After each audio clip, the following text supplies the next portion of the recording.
నెల్లూరు జిల్లాలో కుప్పలు తెప్పలుగా ఏటీఎం కార్డులు లభ్యమయ్యాయి. ఐసీఐసీఐ బ్యాంక్ చెందిన ఏటీఎం కార్డులను పెద్ద మొత్తంలో పారబోశారు గుర్తు తెలియని వ్యక్తులు. ఏటీఎం కార్డులపై ఫోటోలు కూడా ఉన్నాయి. ఇటీవల పెద్ద నోట్లను ప్రభుత్వం రద్దు చేయడం, తదనంతర పరిణామాలకు ఈ ఏటీఎం కార్డులతో లింక్ ఉండే అవకాశం ఉందనే అనుమానం వ్యక్తమవుతోంది.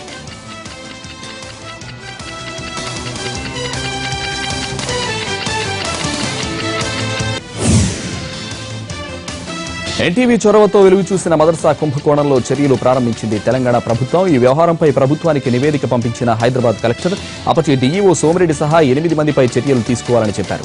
అలాగే నిందితులపై క్రిమినల్ కేసు నమోదు చేయాలని స్కూల్ ఎడ్యుకేషన్ డైరెక్టర్ కు సిఫార్సు చేశారు కలెక్టర్. 2014, 2015, 2015, 2016 ఆర్థిక సంవత్సరాల్లో 70 లక్షల నిధులు గోల్మాల్ జరిగినట్టు విచారణ తేలింది. అంతకుముందు జరిగిన అక్రమాలపైన విచారణ జరిగేలా చర్యలు తీసుకోవాలన్నారు కలెక్టర్ రాహుల్ బొజ్జా.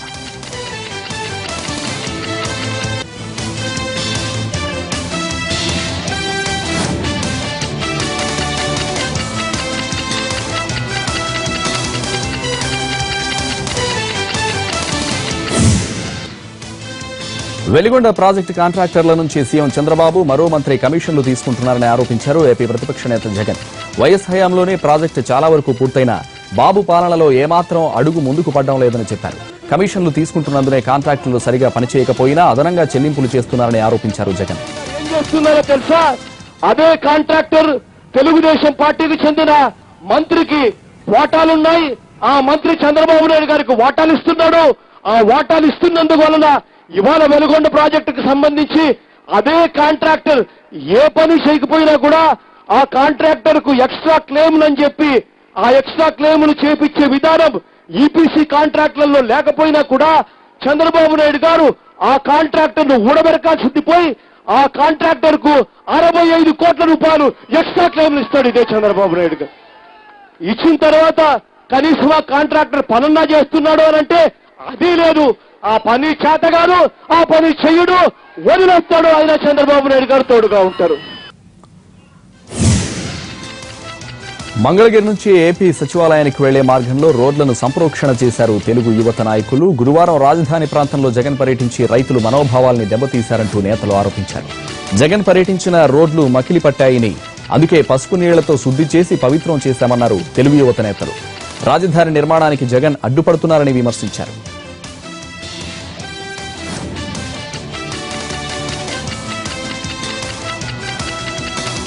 ఇచ్చే విధంగా ఆయన దొంగ యాత్రలు చేయడం జరిగింది. ఈ యాత్రల ఉద్దేశం ఏందో కనీసం ఆయనకు కూడా తెలియని పరిస్థితి ఈరోజు అమరావతి రాజధాని ప్రజల మనోగతంగా మేము భావిస్తున్నాం. నువ్వు అవినీతికి నిలువెత్తు నిదర్శనం. నీ పాదం మోపి మా అమరావతి ప్రాంతాన్ని అపవిత్రం చేశావు.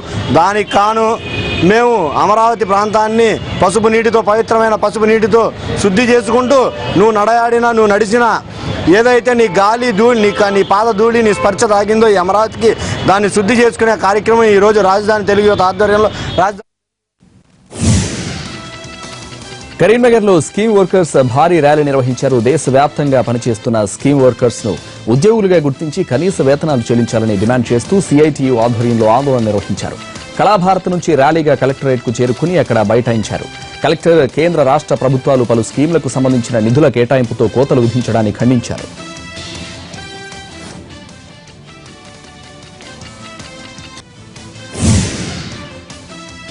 రాజమహేంద్రవరం సబ్ కలెక్టర్ ఆఫీస్ వద్ద అంగన్వాడీలు, ఆశా వర్కర్స్, మధ్యాహ్న భోజన పథకం మహిళలు కదం తొక్కారు.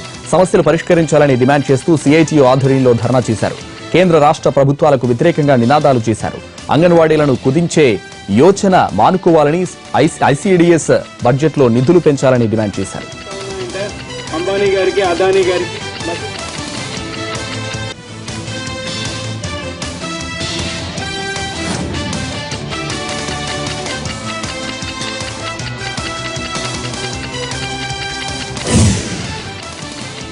కరీంనగర్ లో అంగన్వాడీ వర్కర్స్, హెల్పర్స్ ధర్నా నిర్వహించారు. కనీస వేతనాలు చెల్లించాలని డిమాండ్ చేస్తూ ఏఐటీయూసీ ఆధ్వర్యంలో తెలంగాణ చౌక్ నుంచి కలెక్టరేట్ వరకు భారీ ర్యాలీ నిర్వహించారు. కలెక్టరేట్ ఎదుట ఆందోళన చేశారు. సమాన వేతనాలపై సుప్రీంకోర్టు తీర్పు ఇచ్చినప్పటికీ కేంద్ర రాష్ట్ర ప్రభుత్వాలు అమలు చేయట్లేదని ఆందోళనకారులు ఆరోపించారు. కనీస వేతనం 18,000 రూపాయలు చెల్లించాలని, పీఎఫ్ గ్రాట్యుటీ సౌకర్యాలు కల్పించాలని అంగన్వాడీలు డిమాండ్ చేశారు. అర్హులకు ప్రమోషన్లు ఇచ్చి ఖాళీలున్న కేంద్రాల్లో భర్తీ చేయాలని కోరారు.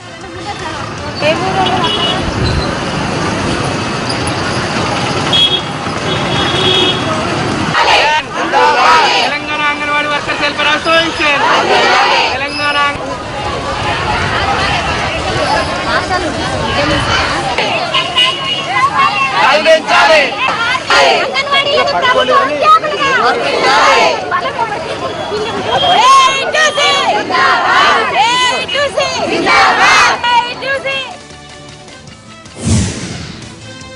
తడిబ 60లో షార్ట్ బ్రేక్ తీసుకుందాం. Stay with us.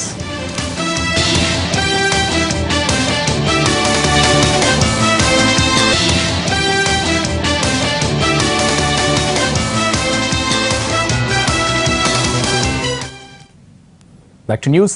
ఏపీలో ఏ రంగాల్లో పెట్టుబడులకు అవకాశాలున్నాయి, ప్రభుత్వం ఇస్తున్న ప్రోత్సాహకాలు ఏంటి అన్న విషయాలను దావోస్ లో ప్రపంచ వ్యాపారవేత్తలకు వివరిస్తున్నారు చంద్రబాబు. సుస్థిర అభివృద్ధి లక్ష్యాలపై వరల్డ్ ఎకనామిక్ ఫోరం నిర్వహించిన ప్రత్యేక సెషన్లో అందరికీ ఇంటర్నెట్ అనే అంశంపై తన విధానాలను ఆవిష్కరించింది ఏపీ ప్రభుత్వం. Fibre grid, CM code dash board వంటి అంశాలపై ఉగాండా, బ్రెజిల్ సహా మరికొన్ని దేశాలు ప్రత్యేక ఆసక్తి కనబరిచాయి.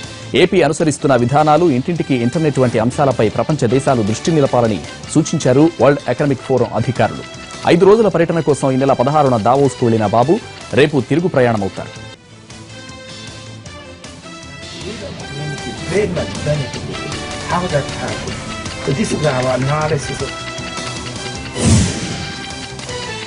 టీడీపీ ఎమ్మెల్యే అఖిల ప్రియపై దాడి కేసులో పోలీసులు విచారణ వేగవంతం చేశారు. తుళ్లూరుకు చెందిన 8 మంది వైసీపీ కార్యకర్తలను అదుపులోకి తీసుకున్నారు. నిన్న వెలగపూడికి వెళ్తుండగా ఆమె కారుపై కొందరు దాడికి ప్రయత్నించారు. మహిళా ఎమ్మెల్యేపైనే దాడి చేయడానికి ప్రయత్నించడంతో కేసును పోలీసులు సీరియస్ గా తీసుకున్నారు. వెంటనే చర్యలకు ఉపక్రమించారు.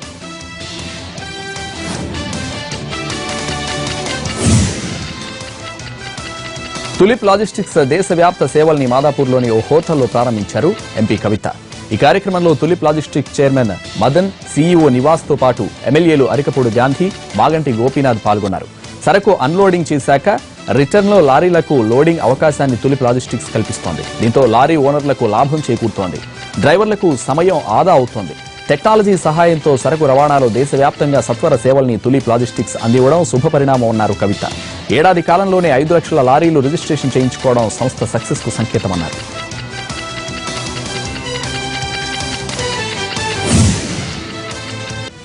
శ్రీకాకుళం ఉద్దానం కిడ్నీ బాధితుల సమస్యలు పరిష్కరించేందుకు కేంద్ర సాయం కోరినట్లు మంత్రి కామినేని శ్రీనివాస్ తెలిపారు.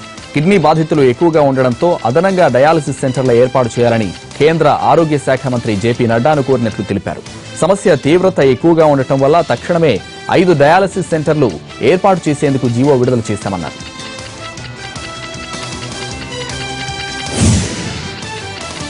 భారతరత్న అవార్డుకు దివంగత ఎన్టీఆర్ అన్ని విధాలా అర్హుడన్నారు AP assembly speaker Kodela Sivaprasadarao. Cinema, సేవ, రాజకీయ రంగాల్లో తిరుగులేని వ్యక్తి ఎన్టీఆర్ అన్నారు.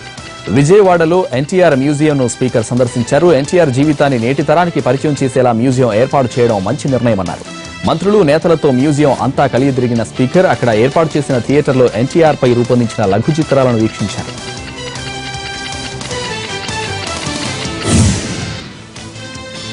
తిరుపతిలో జరుగుతున్న జాతీయ వ్యవసాయ పరికరాల ప్రదర్శన రైతులను ఆకట్టుకుంది. వినూత్న, ఆధునిక వ్యవసాయ పరికరాలన్నీ ఒకే చోట కొలువుదీరడంతో వాటిపై అన్నదాతలు అవగాహన పెంచుకుంటున్నారు. డ్రోన్లు, ట్రాక్టర్ల ద్వారా స్ప్రేయింగ్, వేరుశెనగ పంటను తొలగించే పరికరాలపై రైతులు ఆసక్తి కనబరుస్తున్నారు.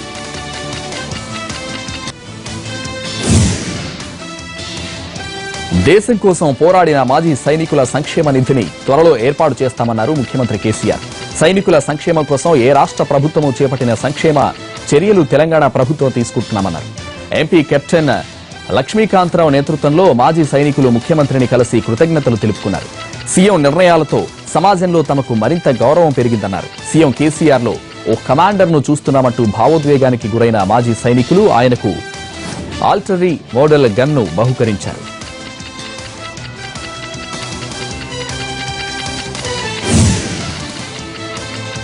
హైదరాబాద్ శివార్లలో గంజాయి మాఫియా రెచ్చిపోతోంది. 1 కాదు 2 కాదు 10 ఇంజనీరింగ్ కాలేజీలను అడ్డాలుగా చేసుకుని స్టూడెంట్స్ ను మత్తులోకి దించుతోంది. కాలేజీలకు బంక్ కొడుతున్న కుర్రకారు డెన్నుల్లో గంజాయి కొడుతున్నారు.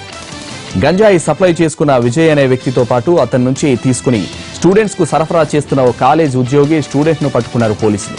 ఎన్టీవీ, రాచకొండ పోలీసులు నిర్వహించిన జాయింట్ ఆపరేషన్ లో ఈ మాఫియాను పట్టుకున్నారు.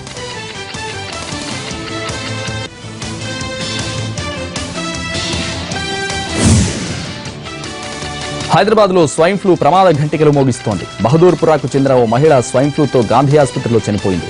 దీంతో మరోసారి ప్రజల్లో భయం పట్టుకుంది. గత 20 రోజుల వ్యవధిలో 4 స్వైన్ ఫ్లూ బారిన పడి ప్రాణాలు కోల్పోయారు. శీతల వాతావరణం కారణంగా వైరస్ వ్యాపిస్తుందన్న ఆందోళనలో ఉన్నారు జనం. అయితే ఏమాత్రం లక్షణాలు కనిపించినా వెంటనే వైద్యులకు చూపించాలని కోరుతున్నారు గాంధీ ఆసుపత్రి సూపరింటెండెంట్.